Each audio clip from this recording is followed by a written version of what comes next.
Since the beginning of video games, there has been a preoccupation with their visuals.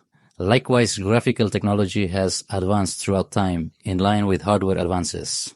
And throughout my time as a player, I have seen nothing but incredible advancements in graphics since the early 2000s. However, in the previous 10 years, graphical advancements have become far less important.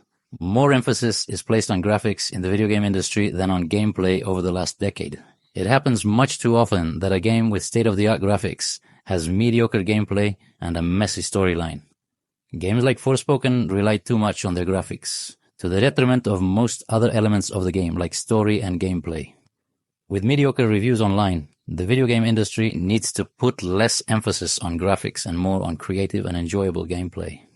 Though I understand that realistic visuals appeal to a broader audience, I'm constantly drawn to games with a more unique visual identity, even if they might be from indie developers. Indie game developers that were unable to buy the latest technology produce some of the most popular titles of the current age, though their graphics weren't the best. I think some great examples of this are definitely Minecraft.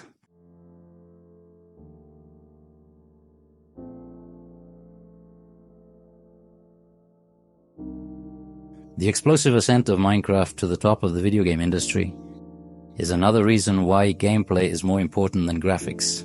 It's one of the most popular independent games ever, with over 200 million copies sold globally and 126 million players each month. The game's limitless replayability and compelling gameplay aren't diminished by its pixelated art design. If the game's other features make up for its outdated graphics, most players are ready to ignore them. Valheim is another example of a game that's a visual treat, yet is not what I'd consider AAA graphics. Getting right to the point, a video game shouldn't be defined by its impressive graphics. Although graphics frequently strengthen the immersion effect of a game, they aren't as significant as the industry suggests. Modern visuals are not necessary for many fantastic titles to provide gamers with unforgettable video game experiences. The gaming industry might greatly enhance both the quality of games and the industry itself if it focused its attention on gameplay, rather than attempting to make games appear as realistic as possible. If there's one thing that players can learn from Minecraft and other games alike, it's that gameplay always comes first. The gaming industry puts a lot of effort into making games realistic, but it often forgets that the gameplay and art direction of games should take center stage. A universe with clear, unified art direction, world building through its environmental storytelling, and an atmosphere that feels genuine is more important to me than one that looks amazing. Occasionally, individuals mislead themselves into believing that a realistic-looking game is more immersing. But in my opinion, believability is more important than immersion in games. How well balanced are the game's graphics, music, sound effects, and tone? Such should be enough to immerse someone if such is the case. I often believe that the graphics in games from 2013 and 2016 reached their pinnacle at that time.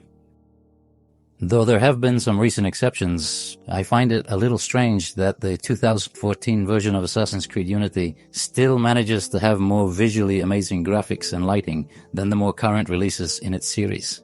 I often believe that the graphics in games from 2013 and 2016 reached their pinnacle at that time.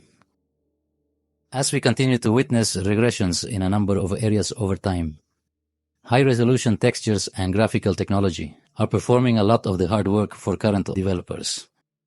The best approach to telling a story and taking us on a journey is through environmental storytelling and immersive gameplay. Because we are visual beings, narrative dumping tends to turn people off. This isn't meant to imply that or even a little amount of exposition is undesirable. Quite the contrary.